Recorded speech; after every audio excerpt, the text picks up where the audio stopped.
உமக்கு மேல் ஒருவரும் இல்லையே, எல்லோருக்கும் மேலாக உயர்ந்தவர். உமக்கு மேல் ஒருவரும் இல்லையே. அல்லேலூயா, அல்லேலூயா, அல்லேலூயா, ஆமென். அல்லேலூயா, அல்லேலூயா, அல்லேலூயா, ஆமென். ஒருவரால் சிருஷ்டிக்கப்படாமலே தாமாக என்றென்றும் இருப்பவர், ஒருவரால். இன்று கூட ஒரு வேத வாக்கியத்தை கவனிப்போமாக. 3 யோவான் முதல் 4 வசனங்களை வாசிக்கிறேன்.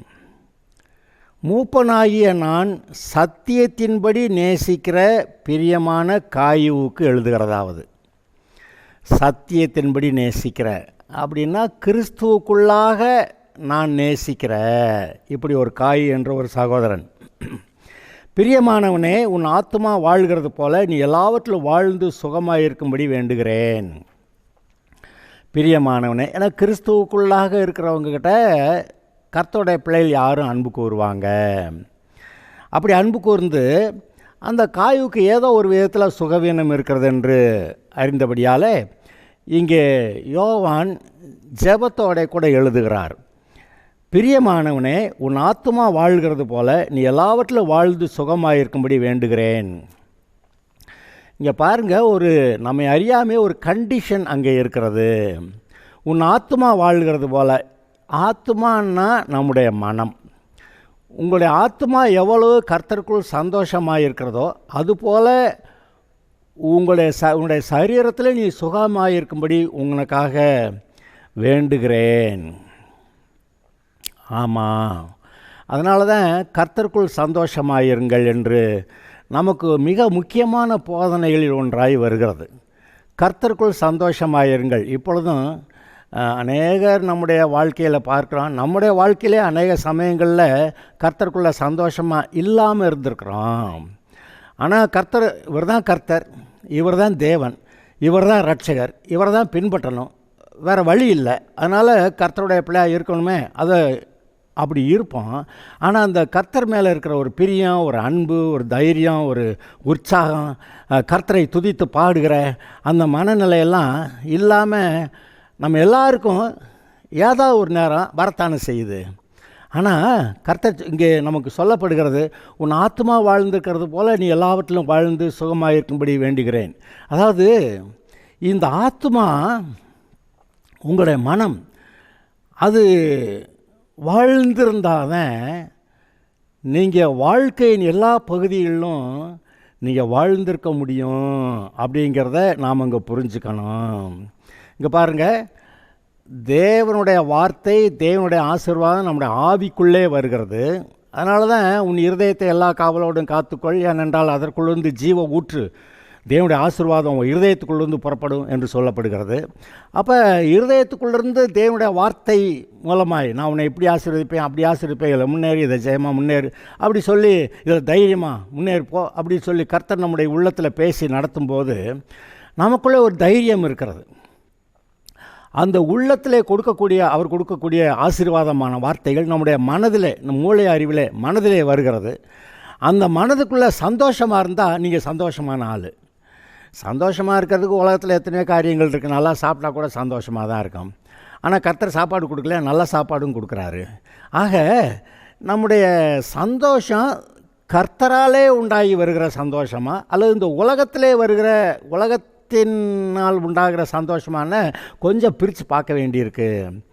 நம்முடைய சந்தோஷம் கர்த்தராலே வர கடவுது. நம்முடைய எல்லா வாழ்க்கையின் எல்லா பகுதிகளுக்கும் இயேசு போதுமானவராக இருக்கிறார். அதனால தான் இயேசு போதுமேங்கிற அந்த பாட்டெல்லாம் பாடுவோம். இயேசு கிறிஸ்து போதுமானவராக இருக்கிறார், தேவைக்கு அதிகமாக இருக்கிறார். எல் ஷடாய் நம்முடைய தேவைக்கு அதிகமாக இருக்கிறார். அது மாத்திரமல்ல, ஜெகோவா இருக்கிறவராகவே இருக்கிறேன், உன்னுடைய தேவை என்னவோ அந்த தேவையை சந்திக்கிறவராக இருக்கிறேன் என்று சொல்லுகிற தேவன். இருக்கிறவராகவே இருக்கிறேன் அப்படின்னா என்ன, இருக்கிறாரா, சரி இருக்கிறாரு அப்படின்னு தோணலாம். ஆனால் உனக்கு நான் எப்படிப்பட்ட ஆளாக இருக்கணுமோ அப்படி ஆளாக நான் இருக்கிறேன் அப்படின்னு கர்த்தர் சொல்லுகிறார்.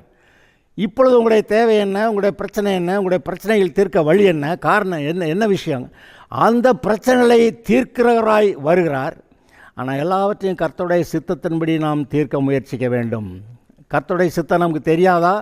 தெரியும்.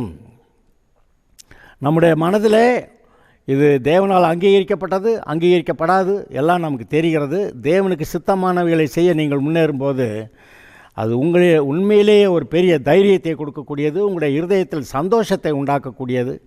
இருதயம் மனசு ரெண்டையும் நீங்கள் அடிக்கடி மாற்றி சொல்கிற மாதிரி இருக்கும். அதாவது நீங்கள் சந்தோஷமாக இருந்தால், கர்த்தருக்குள் சந்தோஷமாக இருந்தால், அதுவும் இந்த உலகம் கொடுக்காத சந்தோஷம், கர்த்தர் கொடுக்குற சந்தோஷம், அதில் இருக்கும்போது அதுதாங்க உண்மையான ஜெயமான வாழ்க்கை. அப்போஸ்தலனாகிய பவுலை குறித்து சொல்லப்படுகிறது, அவன் எப்போதும் கிறிஸ்துவுக்குள்ளே சந்தோஷமாக இருந்தான்னு சொல்லி. பவுலும் சீலாவும் அடிபட்டு ஜெயிலில் போட்டிருந்தப்போ கூட நடுராத்திரியில் கூட அவங்க உட்காந்து கர்த்தரை தூசி பாடிக்கிட்டு இருந்தாங்க. அடி வாங்கிட்டு எப்படிங்க பாடுறது? சந்தோஷமாக பாடியிருக்கிறாங்க. ஆனால் அப்படி சந்தோஷமாக பாடின போது பூமி அசைந்தது, அந்த சிறைச்சாலை ஆடியது, கதவு திறந்தது, அவன் கையில் இருந்த விலங்குகள் கீழே விழுந்தன. அப்படி ஆகிப்போச்சு. இவன் விடுதலையானான். ஆனால் இவன் தான் போக மாட்டேங்கிறான். என்ன ஒன்று நடக்குது? அந்த சிறைச்சாலைக்காரனை பார்த்து, நீ உனக்கு ஒன்றும் தீங்கு செஞ்சுக்கிறாத, நாங்கள் ஓடி போகலை, இங்கே தான் இருக்கிறோம். ஓடி போனாங்கன்னா ராஜா அவனை கொண்டுருவான். கடைசிக்கு பார்த்தா அன்றைக்கு உங்களுக்கு கதை தெரியும், அவன் வீட்டாரும் அன்னைக்கு ஞானஸ்நானம் எடுத்தார்கள், அவனோட வீட்டாரும் ரட்சிக்கப்பட்டார்கள். அருமையானவர்களே, இந்த கர்த்தருக்குள் சந்தோஷமாக இருக்கிறதுங்கிறது ஒன்று. பல சமயத்தில் நமக்கு அது முடியலைன்னு சொல்லுவோம். சர்ச்சுக்கு வந்தப்போ கூட கர்த்தரை துதிச்சு மனசார பாட முடியல, பாடுவேன் ஆனாக்கா மனசார பாட முடியல அப்படின்னு சொல்லி நீங்கள் நினைக்கலாம். ஆனால் நீங்கள் வாருங்கள், மனதார கர்த்தரை துதித்து பாடுங்கள்.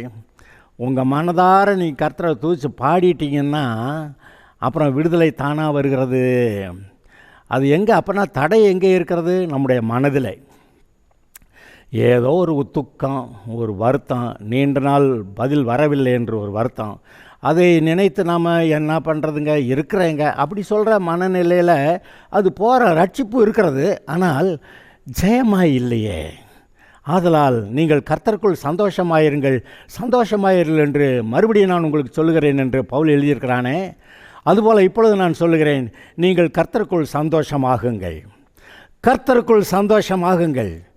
அதாவது பிசாசு ஏதோ துக்கத்தை வர வச்சு கர்த்தரை தூச்சி பாட விட மாட்டேங்கிறான். நீங்கள் கர்த்தரை தூச்சி பாடி மனசார கர்த்தரை தூச்சி பாடிட்டிங்கன்னா விடுதலை வந்துடுது. ஆனால் இங்கே என்ன பண்ணிடுறான், ஏதோ துக்கத்தை போட்டு பாரத்தின் மேலே பாரத்தை போட்டு ஏதோ கப்பல் மூழ்கிட்டது மாதிரி அப்படியா சொல்லி சொல்லி சொல்லி உங்களை சோர்விலே வைக்க பார்க்கிறான். அவனை புறம்பே தள்ளுங்கள். இப்போ ஜெயிக்கிறது எப்படி? இப்படா நான் கர்த்தருடைய பிள்ளையாக இருக்கிறேன், கர்த்தரை நேசிக்கிறேன், இப்பொழுது நான் அவர் எனக்கு கொடுத்த ரட்சிப்பு மிக பெரியது, அதன் நிமித்தம் நான் கர்த்தரை துதிக்கிறேன் என்று சொல்லி 2 பாட்டை எடுத்து பாடுங்க, கர்த்தரை துதித்து பாடுங்க. அங்கே பிசாசு தோற்கடிக்கப்படுகிறான். அல்லேலூயா. கர்த்தருடைய பக்கமாய் நில்லுங்கள். கர்த்தரிடத்தில் இருக்கக்கூடிய துக்கத்தை, வருத்தத்தை அப்படி ஓரம் தள்ளிட்டு, அது அந்த வருத்தமும் துக்கமும் கொடுத்தது யார்? கர்த்தரா? நிச்சயமாக கர்த்தர் இல்லை. அது அப்போ எங்கேயோ ஒரு இடத்துல இந்த உலக காரியங்கள், பிசாசு கொடுக்குற எண்ணங்கள், நீ என்னத்தை பெரிய சாதிச்சிட்ட, உன்னால் இப்போ என்ன கிடச்சிச்சு உனக்கு, அப்படியெல்லாம் கேட்டு இவ்வளவு நாளாக நீ ஒரு இன்பத்தையும் ஒரு சந்தோஷத்தையும் அனுபவிக்கலையே அப்படின்னு சொல்லி அதெல்லாம் நினச்சி, அவெல்லாம் நல்லா இருக்கான் ஆண்டவரே அப்படின்னு சொல்லி அதெல்லாம் நினைக்கும்போது நமக்கு துக்கமாக இருக்கிற இதுதான் பிசாசு கொடுக்குற எண்ணங்கள். அவைகளை தூக்கி எறிந்து விட்டு நீங்கள் கர்த்தருடைய பிள்ளையாய் இருந்து, இப்பொழுது நான் கர்த்தரை துதிப்பேன் என்று துதியுங்கள். அங்கே நீங்கள் பிசாசை ஜெயித்து விட்டீர்கள். Okay, God bless you.